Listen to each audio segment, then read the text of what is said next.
እንኳን ለጻድቁ አቡነ ሀብተ ማርያም ወርሃዊ የመታሰቢያ በዓል በሰላም አደረሳችሁ። እንዲሁም በዚች ዕለት ታስበው ለሚውሉ ቅዱሳን ዓመታዊና ወርሃዊ የመታሰቢያ በዓላቸው በሰላም አደረሳችሁ። ከዚህ በመቀጠል የጻድቁ አባታችን የአቡነ ሀብተ ማርያም ገድል እናሰማለን።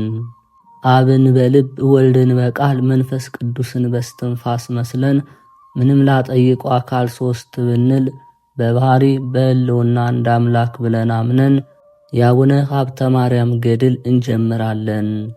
ልመናው ክብሩ በእኛ ላይ ይደርብንና ከዕለታት በአንድ ዕለት አቡነ ሀብተ ማርያም ከአንድ ሰው ጋር ጽኑ ደዌ ታመው በአንድ ቤት ሁለቱም ተኝተው ሳሉ አንዱ በአንዱ ወገን ተኝተው እየተያዩ ሲጨነቁ ከደዌያቸው ጽናት የተነሳ ከመጠን በላይ የውሃ ጥም ጠናባቸው።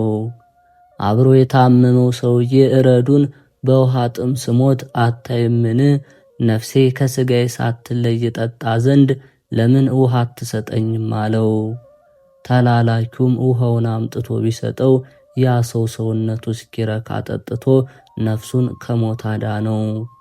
ለአባ ሀብተ ማርያም ግን ትንሽ እንኳን ውሃ ሳይሰጠው ስለቀረ በዚያ ጊዜ አባ ሀብተ ማርያም በእጆቹ ውስጥ ያለውን መስቀል በመሬት ላይ ጥሎ እጆቹን ወደ ላይ አንስቶ ባለ ዘመኔ ሁሉ ከኔ ጋር የምትኖር ፈጽመ የምታውቀኝ ቅዱስ ሚካኤል ሆይ እያለ በኃይል ቃል አሰምቶ ጮኸ። አንተ የሕሙማን ወዳጅ አይደለ? የጤነኞች ወዳጅ ነህ። ኃጥአን በተድላ በደስታ ሳሉ ከኃጥአን ጋር የማይረባ የማይጠቅም ፍቅርን ይፋቀራሉ። ጸዋትወ መከራና ጭንቅ ነገር ባገኛቸው ጊዜ ግን የቀደመውን ፍቅራቸውን ይተዋሉ። አንተ ግን እውነተኞች ጻድቃን እስኪገቡበት ድረስ መንግሥተ ሰማያትን የምትከፍት እውነተኛ መልአክ ነህና ወዳጅ የእግዚአብሔር ባለሟል ቅዱስ ሚካኤል ሆይ ረዳት የሌለው እንዳልሆን በጽኑ ውሃ ጥም ሳለው ቸል አትበለኝ ብሎ ጮኸ። ያን ጊዜ ቅዱስ ሚካኤል እየመራቸው 7ቱ ሊቃነ መላእክት ወደ እርሱ መጡ። 24ቱ ካህናተ ሰማይና በእልፍ የሚቆጠሩ ክቡራን መላእክት መጥተው በሚተኛበት አልጋ ዙሪያ ከበው ቆሙ። ቅዱስ ሚካኤልም የእግዚአብሔር ወዳጅ የምትሆን ሀብተ ማርያም ሆይ ሰላም ላንተ ይሁን፣ የእናቱን ጡት እንዳስተውት ብላቴና ለምን ትጮኻለህ? አለው። አሁንም የጌታችን ኢየሱስ ክርስቶስ መልእክተኞች በሚሆኑ በጴጥሮስና በጳውሎስ እጅ የጌታችን ኢየሱስ ክርስቶስ ሥጋው ደሙን ተቀበል አለው። ከዚህ በኋላ ቅዱስ ሚካኤል እንዳዘዘው የጌታችን ኢየሱስ ክርስቶስ ሥጋውና ደሙን ተቀበለ። ሥጋውን ደሙን ከተቀበለ በኋላ የፍቅር ሰላምታ ሰጥተውት በፍጹም ክብር ወደ ሰማያት አረጉ። አባ ሀብተ ማርያምን በተኛበት ቤት መዓዛው ልብን የሚማርክ ሽቶ ተመላ። የመዓዛው ብዛት የመዋቲ አንደበት ሊናገረው የማይችል ሽቶን ተመላ። ያን ጊዜ አቡነ ሀብተ ማርያም በሐዋርያትና በጴጥሮስ በጳውሎስ እጅ በተቀበለ ሥጋና ደሙ ምክንያት ድኖ ከእንቅልፉ እንደነቃ ጎልማሳ ሆኖ ተነሳ። ከዚያች ቀን አንስቶ የ24ቱ ካህናተ ሰማይ የ4ቱን ኪሩቤል የ7ቱ ሊቃነ መላእክት በዓል ማክበር ጀመረ። የሰማዕታት አለቃ የሚሆን የቅዱስ ጊዮርጊስን፣ የዲያቆናት አለቃ የሚሆን የእስጢፋኖስን፣ የ12ቱን ሐዋርያትንና የዮሐንስ መጥምቅን በዓል ጨምሮ አከበረ። በእርሱ ትምህርት ጸንተው በዙሪያው ያሉትንም ሕዝብ ቤተ ክርስቲያንን እየሳሙ በትጋት በዓላቱን እንዲያከብሩ አዘዛቸው። ለነፍሳችሁም ለሥጋችሁም ጥቅም ታገኛላችሁና የታሰሩትን በመጎብኘት የታመሙትን በመጠየቅ ያዘኑትን በማረጋጋት የታረዙትን በማልበስ የተጠሙትን የተራቡትን በማብላት በማጠጣት በዓላችሁን አክብሩ እያላዘዘ በወሩ በ5 ቀን አምላክን የወለደች የድንግል ማርያምን 33ቱን በዓላት ያከብሩ ዘንድ አዘዘ። እርሱም የሚቸግራቸውን ፈቃዳቸውን እየረዳቸው ኖረ። ከእርሱ ጋር የሚኖር ቅዱስ ሚካኤል ለእገሌ ቆብህን ስጠው፣ ለእገሌ ልብስህን ስጠው እያለ እያዘዘው ነው እንጂ እርሱ ብቻ በጊዜው አስቦ በጎ ነገር የሚያደርግላቸው አልነበረም። ድሃውም ከደጅ ቆሞ በጮኸ ጊዜ ከመስጠት መንሳት ይገባል፣ ለምን እግዚአብሔር ቸል ትለዋለህ ብሎ ቅዱስ ሚካኤል ይቆጣው ነበር። ቢኖርህ ስጥ፣ ባይኖርህ ዘንድ እንደ ሰጠህ ይቆጠራልና ዝም ማለት የማይገባ ስለሆነ ተነስተህ ያለህን ያህል ለአንዱም ለአንዱ ስጥ። ዳግመኛም ብራብ አላበላችሁኝም ያለውን በወንጌል ስጡ ይሰጣችኋል ያለውን ቃሉን አስብ ይለው ነበር። ስለዚህም ቸል አትበል ስላለው እርሱም ተነስቶ ለልጆቹ ጦሙን ውሎ ምግቡን ራቁቱንም ሆኖ ልብሱን እንዳዘዘው ሁሉ ይሰጣቸው ነበር። ጌታ ጌትነቱን በምትናገርበት ወንጌል በመብል በመጠጥ ልቦናችሁን አታወፍሩ እወቁ ያለውን አልሰማችሁምን? ያለ መጠን መብላት መጠጣት ምን ይጠቅማችኋል ብሎ እውነት ነገርን እየመከረ ያለ ፈቃዳችሁ ከእህል ውሃ የሚያጾማቸውም ጊዜ ነበር። ጳውሎስ ከክፉ ሐሳብ ተለይታችሁ በጎ ነገርን አብዝታችሁ እየሰራችሁ በመተዛዘን ተፋቀሩ ብሏልና። እየታገሳችሁ ለሰውም እያዘናችሁ እየራራችሁ ለበጎም ነገር አበልጡ። በመንፈስ ቅዱስ ሕያዋን ትሆናላችሁና ለበጎ ሥራ ቸል ሳትሉ መምህሮቻችሁን እርዱ። ተስፋችሁንም ደጅ እየጠናችሁ መከራቸውን ታገሱ። እንግዳ መቀበልንም እያስከተላችሁ የምእመናንም ሥራ በመስራት ለጸሎታችሁ ጽሙዳን ሁኑ። ከሁሉ ግን የሚበልጥ ፍቅርን ያዙ። የጨነቀውን ሁሉ በመርዳት መጽዋዕትንም ከመስጠት በቀር ፍቅር ምንድነው እንዳለ። እናንተም ወንድሞች በነፍስ ትድኑ ዘንድ እግዚአብሔርን ትእዛዝ ጠብቁ። በመጽሐፉ መጀመሪያ እንደነገርናችሁ የእናቱን ነገር እንናገር፣ የደግነቷን ነገር በኋላ እንነግራችኋለን እንዳልን አሁንም በዚህ ዓለም እንደኖረች ገልጠን እንነግራችኋለን። ከ10 ትውልድ የሚበልጥ ደግ ጻድቅ አባ ሀብተ ማርያምን እንደወለደች ገልጸን ነገርናችሁ። አሁን ደግሞ የኑሮዋን ታሪክ እንንገራችሁ። ባሏ ከሞተ በኋላ ለእርሷ ምንም ሳታስቀር ገንዘቧን እናት አባት ለሞቱባቸው ለባልቴቶች፣ ለጦም አዳሪዎች፣ ለድሆች ጨርሳ ከሰጠች በኋላ አገልጋዮቿን ነጻ ወጣቻቸው። ከእግዚአብሔር ፊት የሚያደርስ በጾም በጸሎትና በስግደት ሰውነቷን በምታደክም ገንዘብ በጎ ገልን መጋደል ጀመረች። እንዲህ ባለ ገድል ሳለች ከሰማይ እንዲህ የሚል ቃል ሰማች። ዮስቲና ሆይ ስለ አንቺም እንደ አንቺም ላሉ ምእመናን ወደዚህ ዓለም መጣው። ሰው ሆኜ ከተወለድኩ በኋላ በየጥቂቱ አደግው። በ30 ዘመንም በዮርዳኖስ ተጠምቄ 40 ቀን ከጾምኩ በኋላ በዮርዳኖስ ተሰቀልኩ። ሞቼ 3 መዓልት 3 ሌሊት በከርሰ መቃብር አድሬ የዓለምን ለውጥ ብርሃነ መለኮቱን ገልጬ ከተነሳው በኋላ የነቢያትን ትንቢት በመፈጸሜ ወደ ሰማይ አረገው። እኔን ለማገልገል ሴቶች ወንዶች ባሮችሽን፣ ወንድሞችሽን፣ እህቶችሽን ቤትሽንም ስለተውሽ 80 ርስት ከተሞችን 7 አክሊሎችን እንሆ አዘጋጀሁልሽ የሚል ቃል ሰማች። ይህንንም ቃል ኪዳን ከሰጣት በኋላ በጆሮቿ እየሰማች በክብር በብርሃን በቅዳሴ በስልጣን ወደ ሰማይ አረገ። ከዚያች ቀን ጀምሮ ከሰማይ ቃልን እየሰማች ብዙ ጊዜ ኖረች። ከዕለታት በአንድ ቀን ከጎረቤቷ ላሞችና በሮች መጥተው የባልቴቱን ጎመን በልተው ስሩ እስኪነቀል ድረስ የተረፈውን በእግራቸው ጠቅጥቀው አጠፉባት። ያቺ የጎመን ባልተቤት አይታ ያለዚህ የምበላው ሌላ ገንዘብ የለኝም ምን ላድርግ በማለት ቃሏን ከፍ አድርጋ በኃይል ቃል አሰምታ ጮኸች። የምበላው ጎመኔ ዛሬ አልቋልና ከእንግዲህ ወዲህ የዕለት ምግብን ለማግኘት እንድችል ወደ ሌላ ሀገር ሄዳለሁ አለች።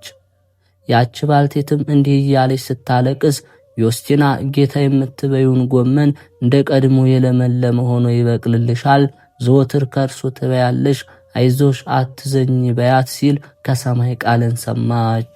ያን ጊዜ ዮስቲና ያችን ባልቴት ጠርታ ጎመኑ ዛሬ ፈጥኖ ይበቅልልሻልና አትዘኝ ብትላት ያች ባልቴት ቅድስት ዮስቲናን እንዲህ ተረጋግጦ ተሰባብሮ ከተነቀለ በኋላ በቅሎ ይመለሳልን አለቻት። ቅድስት ዮስቲናም አዎን በእግዚአብሔር ትእዛዝ ፈጥኖ ይበቅልልሻል ስትላት ከዚህ አነጋገር ጋር ያለ ስብራት ጎመኑ እንደ ቀድሞ ደህና ሆኖ ተነሳ።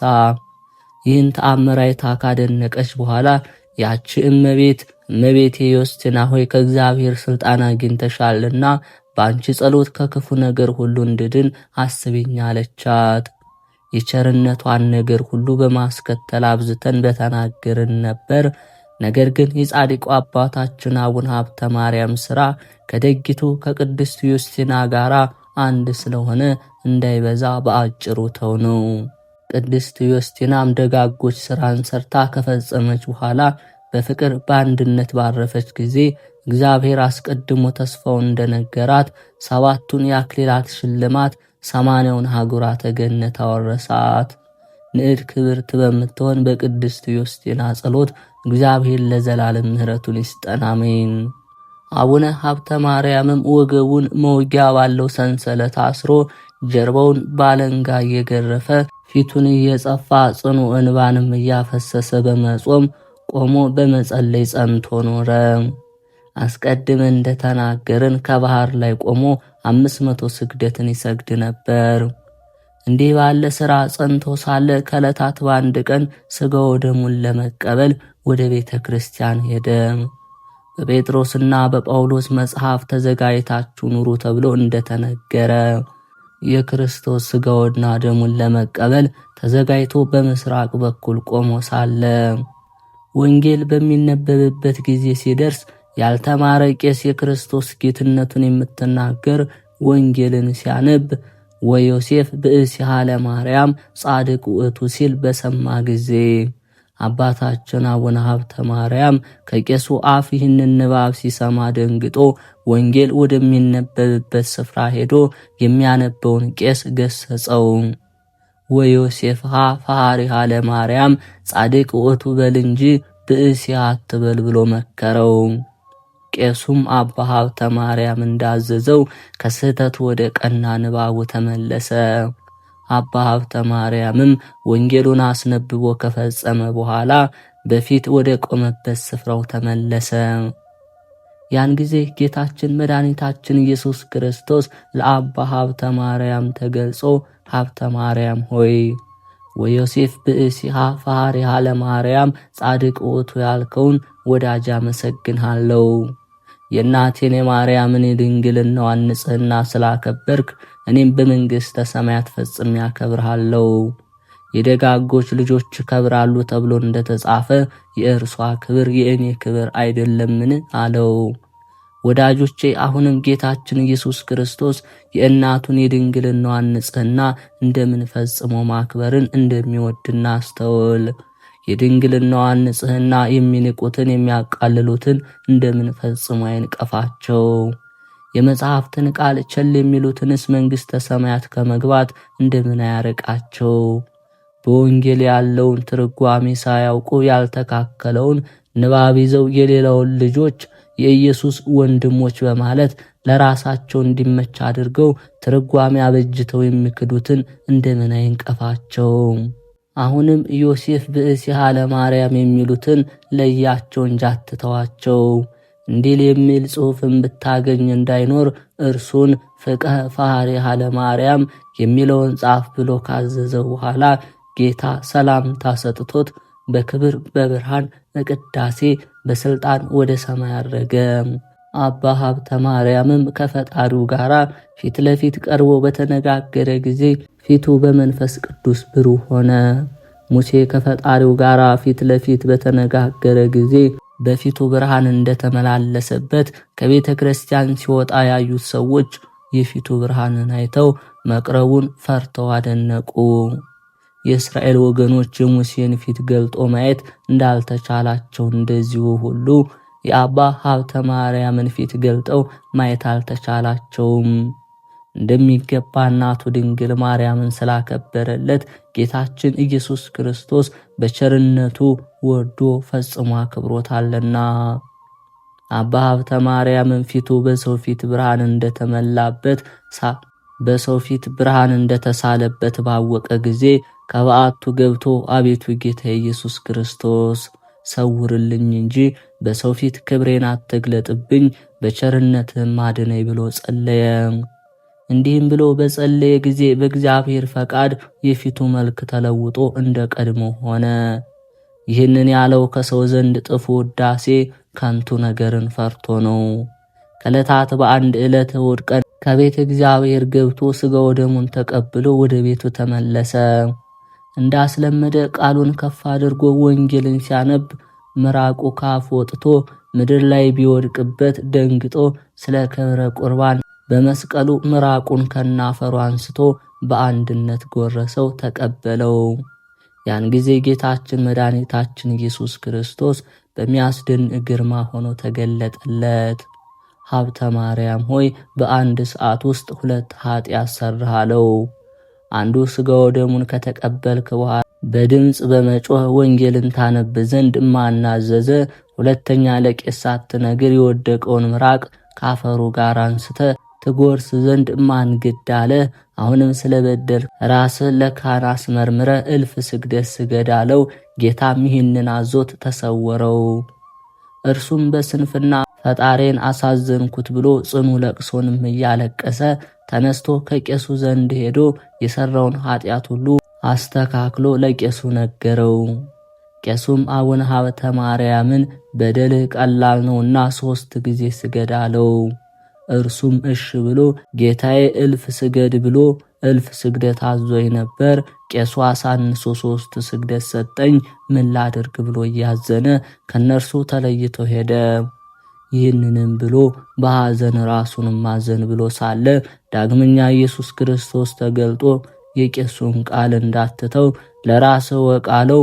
ቄሱ ያዘዘ ይበቃልና እኔ ያዘዝኩን ስግደት ተወው፣ ይቅር ብያለሁ፣ ዳግመኛ እንዲህ አታድርግ አለው። አባ ሀብተ ማርያምም መንግሥትህ ይክበር ይመስገንና እሺ ለቃልህ ታዘዛለሁ ብሎ መለሰ።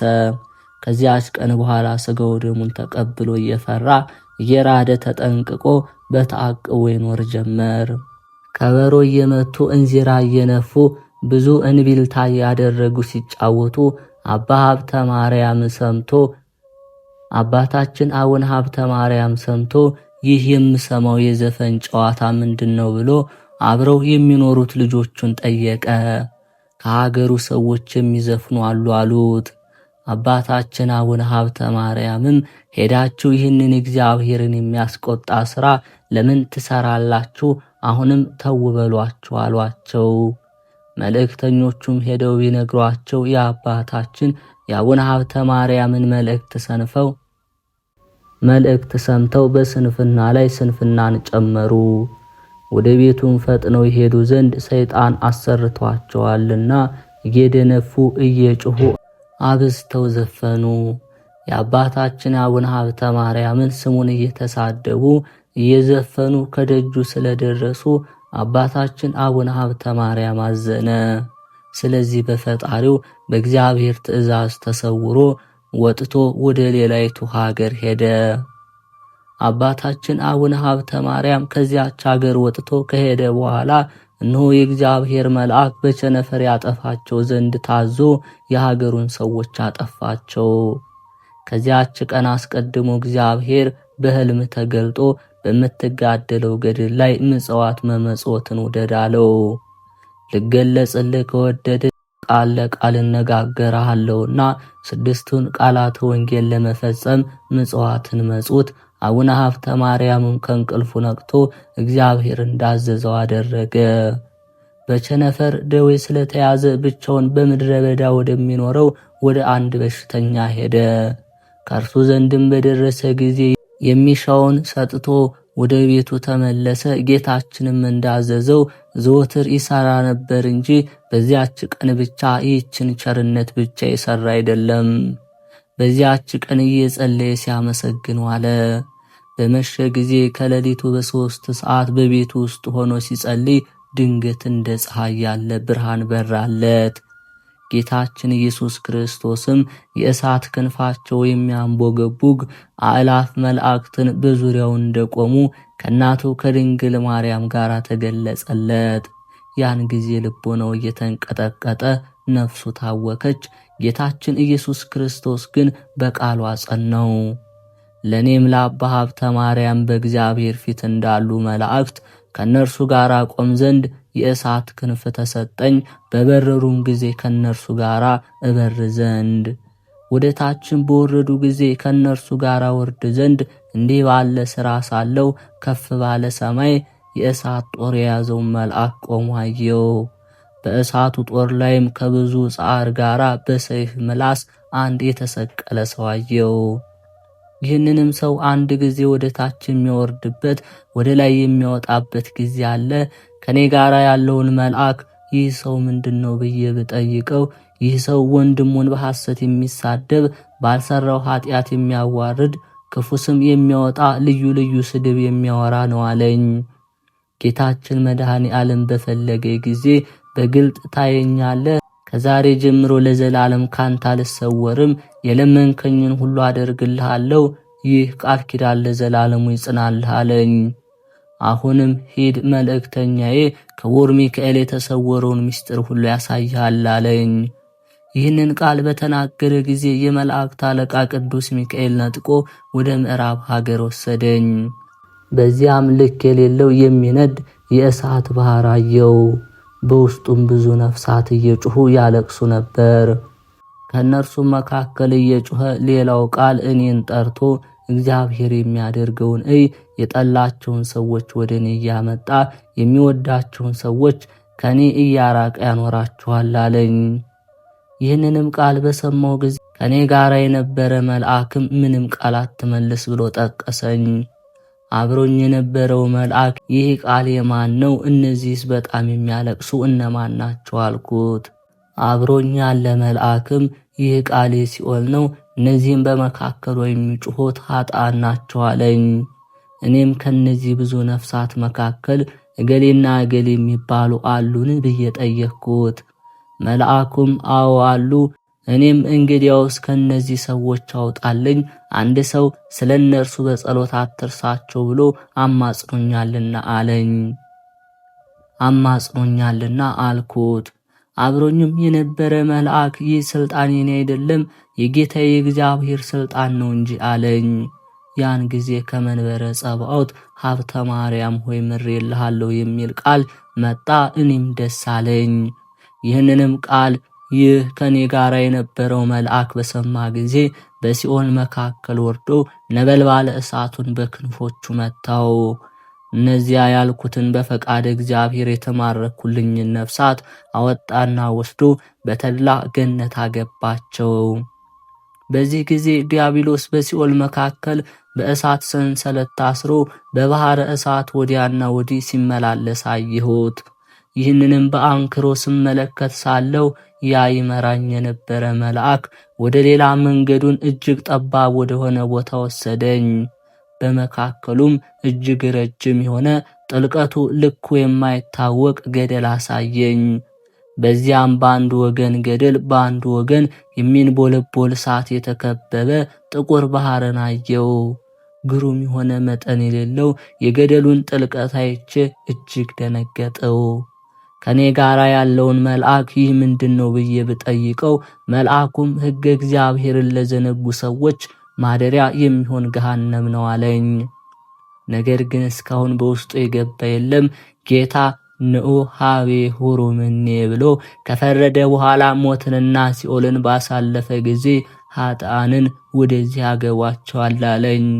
መልአኩን አቤቱ ጌታዬ ሆይ ከራሴ እስከ እግሬ ስግጥጥ በማድረግ ፈጽሞ አስደንግጦኛልና ከእንግዲህ ወዲህ ይህንን ገሃነመ እሳት አታሳየኝ አልኩት። ከዚህ በኋላ ወደ ምስራቅ ወስዶ ወደ ገነት መካከል አስገባኝ። በዚያም መዓዛቸው ልቦናን ደስ የሚያሰኝ ብዙዎች አታክልትን አየው። ከመዓዛቸው ብዛት የተነሳ ሰውነት የረካች። የዚች ሀገር ስሟ ማን ይባላል ብዬ መልአኩን ብጠይቀው፣ እግዚአብሔር ለተመረጡ ወዳጆቹ በደስታ ሊኖሩባት የፈጠራ ገነት ናት አለኝ። መልአኩን ይህችን ሀገር የሚገባባት እነማን ናቸው ብዬ መልሼ ብጠይቀው፣ ለዘላለም ርስታቸው ናትና ጻድቃን፣ ሰማዕታት፣ ሐዋርያት፣ ነቢያት በሕይወታቸው እግዚአብሔርን ደስ ያሰኙት ወርሰዋት ይኖራሉ አለኝ። የሁሉ አባት ከሚሆን ከአዳም ጀምሮ የኢትዮጵያ መምህር ሆኖ እስከተነሳ እስከ መርሃ ክርስቶስ ድረስ ያሉትን የሁሉን እያንዳንዱን ቆጥሮ ስማቸውን ነገረኝ። ድርሻቸውንም ከዚህ እስከዚህ የእገሌ እያለ ዓለም ከተፈጠረ ጀምሮ እስከ ዓለም ፍጻሜ ያለውን ስማቸውን እየጠራ አስረዳኝ። ዛሬም እስካሁን ድረስ ያሉ አሉ፣ የሞቱም አሉ፣ የተወለዱም አሉ። የሁሉንም በእያንዳንዳቸው ስማቸውን አስረዳኝ፣ ርስታቸውንም አሳየኝ። ከዚህ በኋላ ወደ ጽርሐ አርያም አውጥቶ ከሥላሴ ዙፋን አደረሰኝ።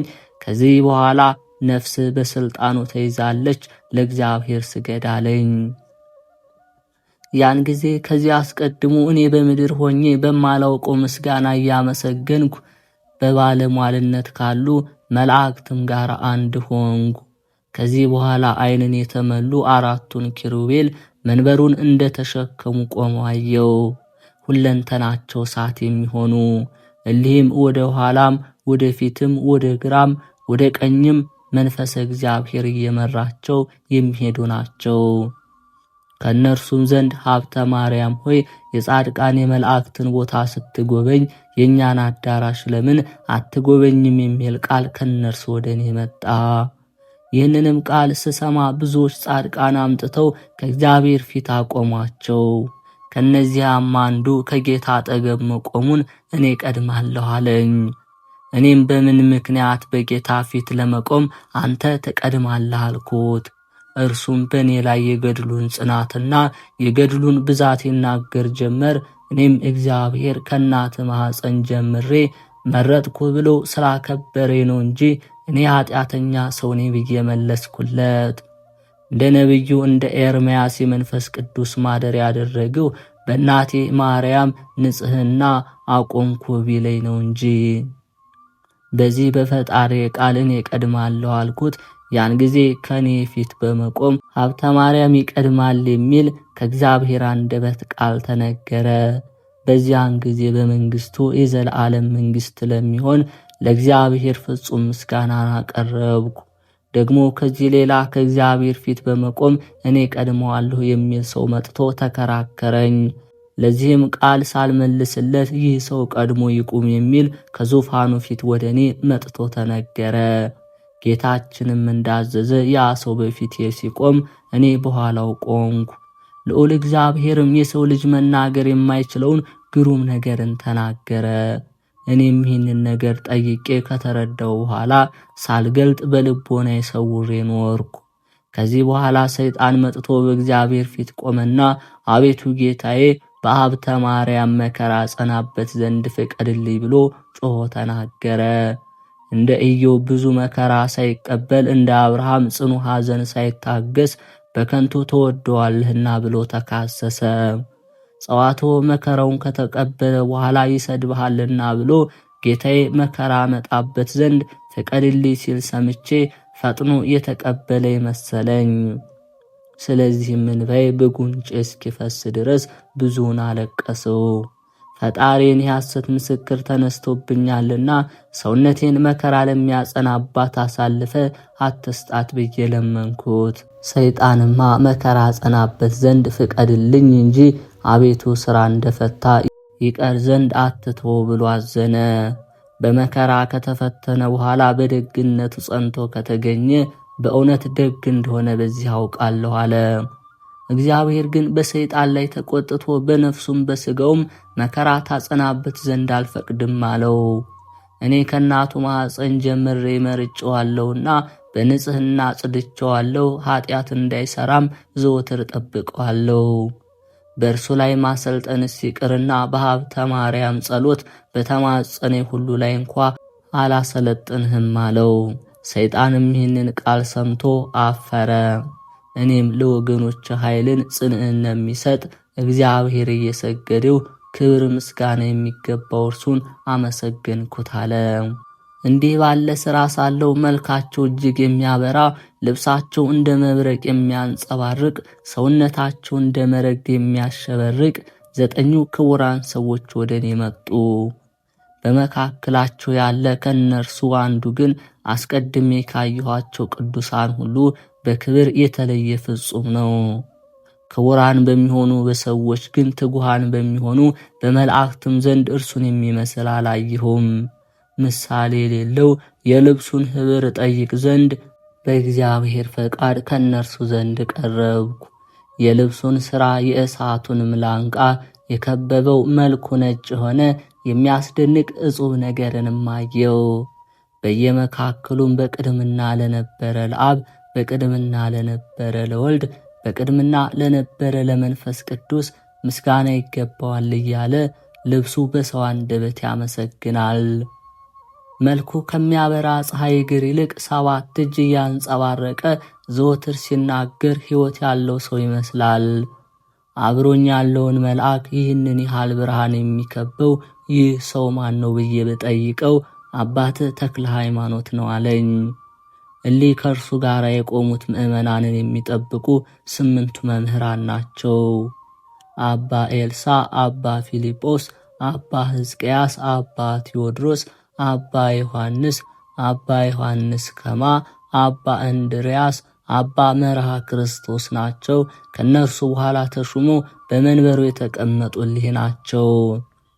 ያን ጊዜ ክቡር የሆነ አቡነ ተክለ ሃይማኖት ጠርቶኝ ልጄ ሀብተ ማርያም ሆይ ፈጣሪ እግዚአብሔር ስለወደደ ብዙ ምርኮ ስላገኘ በአንተ ፈጽሞ ደስ አለኝ አለ። ነገር ግን የምለምንህ ነገር አለኝና እሺ በለይ ቢለኝ አቤቱ ጌታዬ ነገሩ ምንድነው አልኩት። ክቡር አባታችን አቡነ ተክለ ሃይማኖትም ከተቀበርኩበት ቦታ እንድትቀበር ቃል ኪዳን ግባልኝ አለኝ። ይህንንም አደርግ ዘንድ ስለምን ትወዳለህ ብዬ ብመልስለት እነሆ በሀገሬ ላይ የታዘዙ 5 መቅሰፍቶች አሉና ስለዚህ ነው። እሊህም አንዱ መብረቅ፣ 2ኛው ቸነፈር፣ 3ኛው የረሃብ ጦር፣ 4ኛው ወረርሽኝ ነው፣ 5ኛው የእሳት ቃጠሎ ነው። የአንተ አጽም በውስጡ የተቀበረ እንደሆነ አጥንቴ የተቀበረባት ሀገሬ ከነዚህ መቅሰፍታት ትድናለች። እኔም ንዑድ ክቡር የምትሆን አባቴ ሆይ ልጁ ክቡር በሚሆን በአንተ አጽም መቀበር ያልዳነች በእኔ አጽም መቀበር ድህነት ታገኛለችን? ይህንንስ ተወው አልኩት። ልጄ ሀብተ ማርያም ሆይ አንተ የማታውቀው ከፈጣሪያችን ከእግዚአብሔር የተሰጠህ እኔ የማውቀው ክብር አለህና ስለዚህ ነው አለኝ። ይልቁንም እንዳልኩ በተቀበርኩበት ቦታ እንድትቀበርልኝ ቃል ኪዳን ግባልኝ ብሎ መላልሶ ማለደኝ። ይህንንም ስንባባል ከዙፋኑ ስር እንዲህ የሚል ቃል መጣልኝ። ከወዳጄ ከሀብተ ማርያም አንደበት ይህ ቃል ኪዳን አይወጣም። ዳግመኛም ወዳጄ ተክለ ሃይማኖት ሆይ እርሱ በወደደው የሚቀበር አይደለምና እኔ ከተቀበርኩበት እንድትቀበር ብለህ ሀብተ ማርያምን የምታስገድደው ለምንድን ነው? እኔ ወደ ወደድኩት ወደ ተመረጠች ክብርት ወደምትሆን ቦታ የብርሃን ምሰሶ ወደ ተተከለባት መላእክት ዘወትር ወደሚጎበኟት ከዚያ ይቀበራል እንጂ ለምን ታስቸግረዋለህ የሚል ቃል ተነገረ። በዚያን ጊዜ አባታችን ተክለ ሃይማኖት ስለለመነኝ ነገር ከሥላሴ ዙፋን እየሰገደ መላልሶ ለመነ። ስለ ልመናው ብዛት በ3ኛው ይሁን እንዳልከው ይቀበርልህ የሚል ቃል ተሰማ። ስለ መቅሰፍታቱም ያልከው በወዳጅ ሀብተ ማርያም አጥንት ቦታ የምትድን ስለሆነች ፈቃዴ ነውና በአንተ አጽም በሀብተ ማርያም አጽም ከ5ቱ መቅሰፍታት ትዳንልህ ብሎ ጌታ ቃል ኪዳን ሰጠው። ልጆች ግን በቸነፈር ደዌ ቢሞቱ ሰማዕትነት ተቆጥሮላቸው ወደ መንግሥተ ሰማያት እንዲገቡ በራሴ ምዬ ቃል ኪዳን ገብቼልሃለሁ። ያን ጊዜ አባታችን አቡነ ተክለ ሃይማኖት ደስ ብሎት 3 ጊዜ ሰገደ። ቃል ኪዳኑን ከተቀበለ በኋላ አባታችን ተክለ ሃይማኖት ወደ መድኃኒታችን እግር እጅ ነሳ። ከእርሱ በኋላ የተሾሙ 8ቱ መምህራን እንደርሱ እጅ ነሱ። ይህንንም ሳይ ሁል ጊዜ አብሮኝ የሚኖር መልአክ ወደ ታች ተመልከት አለኝ። ምድር ያለው ሰማይ ነውና ወደ ሰማይ ስመለከት በውስጡ 2 መስኮት ስላየው መልአኩ ምን አየህ አለኝ። በመካከሉ 2 መስኮት ያለውን ሰማይ አየሁ ብለው ዳግመኛ ይህንን አስተውለህ ያለኝ ጽርሐ አርያምን የምትመስል በክብር የተጌጠች ክብርት ሀገርን አየው። በዚህችም ሀገር በሜዳዋ እየተመላለሱ ቁጥር ስፍር የሌላቸው መላእክት ተላ ደስታ ያደርጉባታል። መልአኩን ክቡር ፍጹም የሚሆን የተጌጠች የዚች ሀገር ስሟ ማን ነው አልኩት።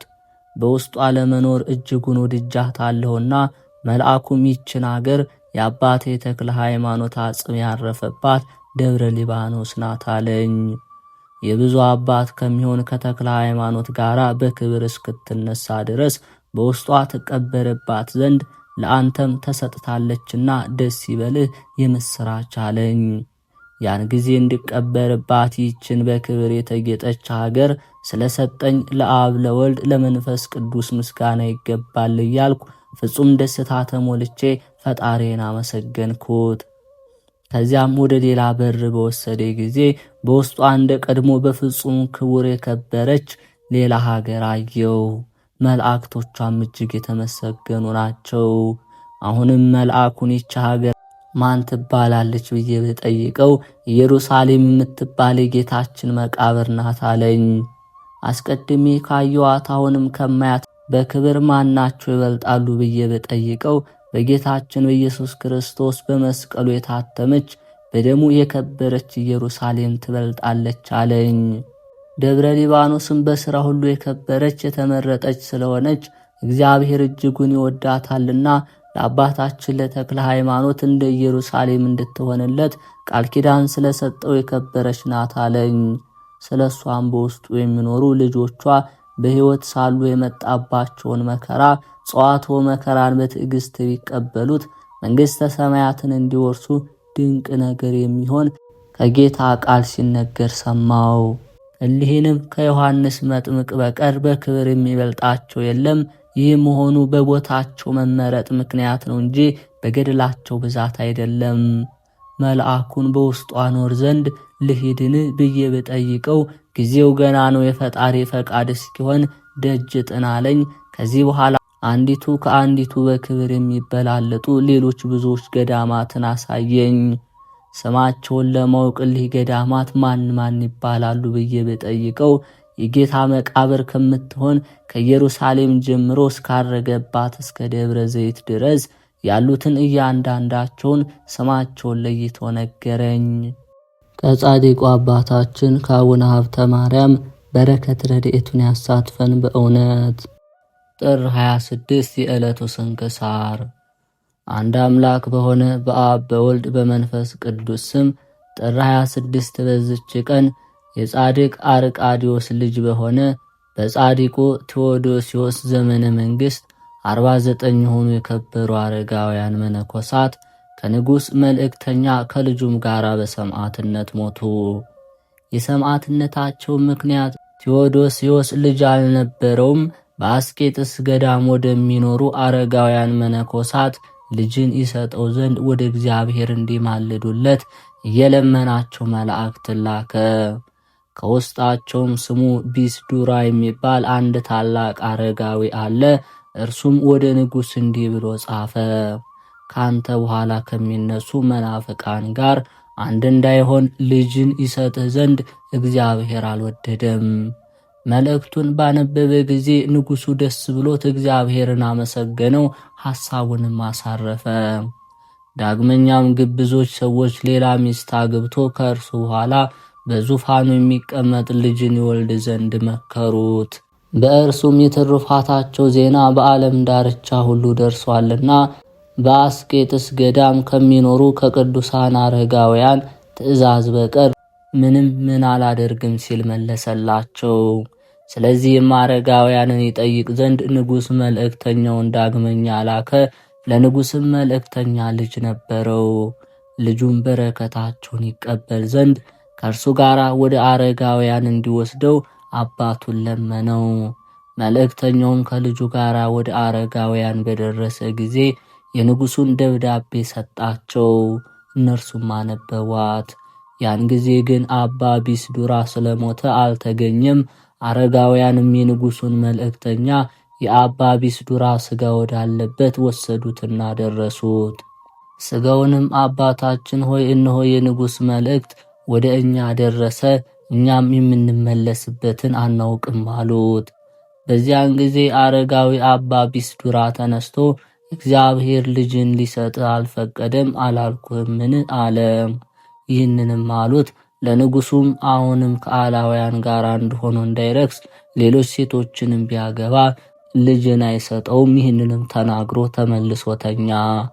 አረጋውያንም ይህንን ቃል በክርስታስ ጽፈው ለንጉስ መልእክተኛ ሰጡት። እርሱም ወደ አገሩ ሊመለስ በተነሳ ጊዜ እነሆ የበርበር አረማውያን ደረሱ። አባ ዮሐንስ የሚባል አረጋዊም ቆሞ ወገኖችን እንዲህ አላቸው፣ እነሆ የበርበር ሰዎች ይገድሉን ዘንድ መጡ። ምስክርነት የሚሻ ከኔ ጋር ይቁም፣ የሚፈራ ግን ወደ ግንብ ሄዶ ይሰወር አለ። የሸሹም አሉ። ከአባ ዮሐንስ ጋር የቀሩ 49 አረጋውያን መነኮሳት የንጉሥ መልእክተኞችም ልጅ ከጎዳና ጉዞ ላይ ዘወር ሲል በአረጋውያን ሰማዕታት ራሶች አክሊላትን ሲያኖሩ መላእክትን አያቸው። የዚያም ጎልማሳ ስሙ ዲያስ ነው። አባቱም እንሆ በአረጋውያን ራሶች ላይ አክሊላትን ሲያኖር ረቂቃን መላእክትን አያለው። አሁንም እንደርሳቸው አክሊልን ለመቀበል እኔ ሄዳለሁ አለው። አባቱም ልጅ ሆይ እኔም ካንተ ጋር ሄዳለሁ አለው። በዚያችም ጊዜ አረጋውያን መነኮሳት ለአረማውያን ተገለጡላቸው። አረማውያንንም ገደሏቸው። የምስክርነት አክሊልም ተቀበሉ። አረማውያንም ከሄዱ በኋላ መነኮሳቱ ከተሰወሩበት ግንብ ወርደው የሰማዕታትን ስጋቸውን ሰበሰቡ። ገንዘውም በበዓት ውስጥ አኖሯቸው። በእርሳቸውም ዘንድ ሌሊቱን ሁሉ የሚጸልዩና የሚዘምሩ ከእርሳቸውም የሚባረኩ ሆኑ። የአባ ዮሐንስንም ስጋ ሰዎች ሰርቀው ባታኑን ወደሚባል ሀገር ወሰዱት። ከእርሳቸውም ዘንድ ጥቂት ቀኖች ኖረ። ከዚህ በኋላ ቅዱሳኑ ወደ ቦታው መለሱት። ሌሎችም ከሀገረ ፍዩም የጎልማሳውን ስጋ ሰርቀው ወደ ፍዩም ሀገር ሲያደርሱት የእግዚአብሔር መልአክ ነጥቆ ወደ አባቱ ስጋ መለሰው። መነኮሳቱን ብዙ ጊዜ ፈተኑት። የወጣቱን ስጋ ከአባቱ ጋር የሚለዩት ሆነው ነበር። በጠዋትም በአንድነት ያገኟቸዋል። ከመነኮሳትም አንዱ እንዲህ የሚለውን እስኪያይና እስኪሰማ ድረስ ለእግዚአብሔር ምስጋና ይሁን። እኛ በሕይወተ ሥጋ ሳለን እርስ በርሳችን አልተለያየንም። እናንተ እርስ በርሳችን ለምን ተለያዩናላችሁ? ከዚያች ቀን ወዲህ የለያቸው የለም። አረማውያንም የአስቄጥስ ገዳም ባጠፉ ጊዜ ስለ ቅዱሳን ሰማዕታት ሥጋ መነኮሳቱ ፈሩ። ከቦታቸውም አፍልሰው ወስደው በከበረ አባ መቃርስ ቤተ ክርስቲያን ጎን አኖሯቸው። የመቃብር ቦታም ሰሩላቸው። በላዩም በሊቀ ጳጳሳት ታውዳስዮስ ዘመን በስማቸው ቤተ ክርስቲያን ሰሩላቸው። ሊቀ ጳጳሳት አባ ብንያሚንም ወደ አስቄጥስ ገዳም በመጣ ጊዜ የካቲት 5 ቀን እንዲከበር በዓልን ሰራላቸው። ይኸውም ስጋቸው የተገለጠበት ነው። ቤተ ክርስቲያናቸውም እስከ ዛሬ አለች። በቅብጢ ቋንቋ ብህም ብሲት በመባል የታወቀች ናት። ይህም 49 ማለት ነው። ለእግዚአብሔር ምስጋና ይሁን፣ እኛንም በከበሩ ሰማዕታት ይማረን። በዚች ዕለት ከቁስጥንጥንያ ቤተ መንግሥት ታላላቆች የአንዱ ልጅ የሆነች ቅድስት አንስጣስያ አረፈች። እርሷም በላህይዋ በደም ግባቷ እጅግ ያማረች ናት። ንጉሥ ብስጥያኖስም ሊያገባት ፈለገ። እርሷ ግን ይህን በልቧ አልወደደችም። የንጉሡ ሚስት በሕይወት ነበረች። ንጉሡ እንደሚሻትም ለንግሥት ሚስቱ አስረዳቻት። በዚያን ጊዜ ንግሥቲቱ ወደ ግብፅ በመርከብ አሳፍራ በስውር ሸኘቻት። ከእስክንድሪያም ከተማ ውጭ ገዳም አሰራችላት። በዚያም ኖረች። ያም ገዳም በስሟ ተጠራ። የከበረች አንስጣስያም በግብፅ ሀገር እንዳለች ንጉሥ ባወቀ ጊዜ ፈልገው ወደ እርሷ ያመጧት ዘንድ መልእክተኞችን ላከ። ይህንንም ነገር ተረድታ ተነሳች። የወንዶችንም ልብስ ለብሳ መስፍንን መሰለች። ወደ አስቄጥስ ገዳም ሄዳ ወደ አበምኔት ወደ አባ ዳንኤል ገባች። ሚስጥሯን ሁሉ ገለጠችለት። እርሱም ወስዶ በዋሻ ውስጥ ለብቻዋ ኖራት። እርሷም ሴት እንደሆነች ማንም አላወቀም። በየሳምንቱ በእንስራ ውሃ ቀርቶ ከዚያ ዋሻ ደጃፍ እንዲያኖር አንዱን ደግ አረጋዊ አባ ዳንኤል አዘዘው። ያም ሽማግሌ አያውቅም። ይህች ቅድስት አንስጣስያ በጸሎት በመጾምና በመስገድ በትጋትም እየተጋደለች 28 ዓመት ኖረች። ውሃ ሲቀዳላት የነበረ ያ ሽማግሌ ባረፈ ጊዜ አባ ዳንኤልም ያ ሽማግሌ ሲሰራ እንደነበረ ይሰራ ዘንድ ረዳቱን አዘዘው። ቅድስት አነስጣስያም ሐሳቧን በገል ላይ የጻፈች በበዓቷ ደጃፍ ታኖረው ነበር። ረድኡም ወደ መምህሩ አባ ዳንኤል ይወስደዋል። የምትጽፈውንም ምን እንደሆነ አያውቅም። በአንዲት ዕለትም የጻፈችበትን ገላ መጣ። አባ ዳንኤልም ባነበባት ጊዜ አለቀሰ። ረድኡንም ልጅ ሆይ ተነስ፣ የዚያን ቅዱስ ሰው ሥጋ ሄደን እንቅበር፣ እርሱ ከዚህ ዓለም ይለያልና አለው። በሄዱም ጊዜ ወደ በዓቷ ገብተው ከእርሷ ተባረኩ። እርሷም አባ ዳንኤልን አባቴ ሆይ ስለ እግዚአብሔር ብለህ በላይ ካለው በቀር በምንም ልብስ እንዳትገንዘኝ አለችው። ከዚህ በኋላ የከበረች አነስጣስያ ተነስታ ጸለየች። እኔ በእግዚአብሔር ዘንድ አደራ አስጠብቃችኋለሁ አለችና በምድር ተቀምጣ አረፈች። በላይዋም አለቀሱ። ሊቀብሯትም አስበው ረድኡ ይገንዛት ዘንድ ሲቀርብ እንደ በለስ ቅጠሎች ደርቀው ጡቶቿን ተመለከተ። ከተጋድሎ ብዛት የተነሳ እንዲሁ ሆነዋልና አባ ዳንኤልም አይቶ በማድነቅ ዝም አለ። ከቀበሯት በኋላ ወደ በዓታቸው ተመለሱ። ረድኡም ወደ አባ ዳንኤል ቀብሮ ሰገደለትና እንዲህ ሲል ለመነው። ስለ እግዚአብሔር ብለህ ይህች ቅድስት ዜናዋን ንገረኝ፣ ሴት እንደሆነች አይቻታለሁና። አባ ዳንኤልም የገድሏን ዜና ሊነግረው ጀመረ። እንዲህም አለው፣ እርሷ ከቁስጥንጥኔ ሀገር ከመንግሥት ታላላቅ ወገኖች ውስጥ የሆነች ስትሆን ሰውነቷን ለክርስቶስ ሰጥታ የዚህን የኃላፊውን ዓለም ክብር ተወች። ሰይጣንን ከተዋጋችበት ከዚህ ከታላቅ ተጋድሎዋ ለእኛ ለወንዶች መመከሪያ ሊሆነን ይገባል። ከእርሷም የሴቶችን ደካማነት አርቃ የኃይለኞች ወንዶች ብርታትን ገንዘብ እስከ ማድረግ ደርሳ እግዚአብሔርን አገለገለችው። ለእግዚአብሔር ምስጋና ይሁን፣ እኛንም በጸሎቷ ይማረን፣ በረከቷም ከእኛ ጋር ይኑር ለዘላለሙ አሜን። ጥር 26 የሚከበሩ ዓመታዊ ቅዱሳን በዓላት 49ኙ አረጋውያን ሰማዕታት፣ ቅድስት አነስጣስያ፣ ቅዱስ ዮሴፍ፣ አባ ጽህማ። ወርሃዊ በዓላት ቅዱስ ቶማስ ሐዋርያ፣ አቡነ ሀብተ ማርያም ኢትዮጵያዊ፣ አቡነ ኢየሱስ ሞዓዘ ሐይቅ፣ አቡነ ሰላማ ከሳቴ ብርሃን። ከክርስቶስ ፍቅር ማን ይለየናል? መከራ ወይስ ጭንቀት ወይስ ስደት ወይስ ረሃብ ወይስ ራቁትነት ወይስ ፍርሃት ወይስ ሰይፍ ነውን? ስለ አንተ ቀኑን ሁሉ እንገደላለን፣ እንደሚታረዱ በጎች ተቆጠርን ተብሎ እንደተጻፈ ነው። በዚህ ሁሉ ግን በእርሱ ከአሸናፊዎች እንበልጣለን። ጌታ ሆይ ከብልጽግናቸው ብዛት የተነሳ ብዙ መባ ካገቡት ይልቅ የድሃይቱን አነስተኛ መባ እንደተቀበልክ ለሁል ጊዜ የሚያገለግሉ አላፍ መላእክትን እያሳሰብሁ በችግሬ ጊዜ የማቀርብልህ ምስጋና ተቀበል።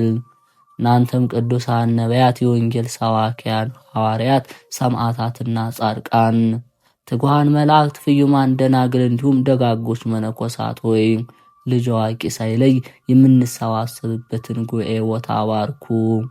ይህን መጽሐፍ አዘጋጅቶ ብራና ደምጦ የጻፈውን ያጻፈውን የተረጎመውን ቃለ ንባቡን በእርጋታ መንፈስና በተመስጦ ሕሊና ያዳመጠ በደለኛን የምታስምር የጌታ እናቱ በማርያም ጸሎት ኢየሱስ ክርስቶስ በአንድነት ይማረን ለዘላለሙ አሜን።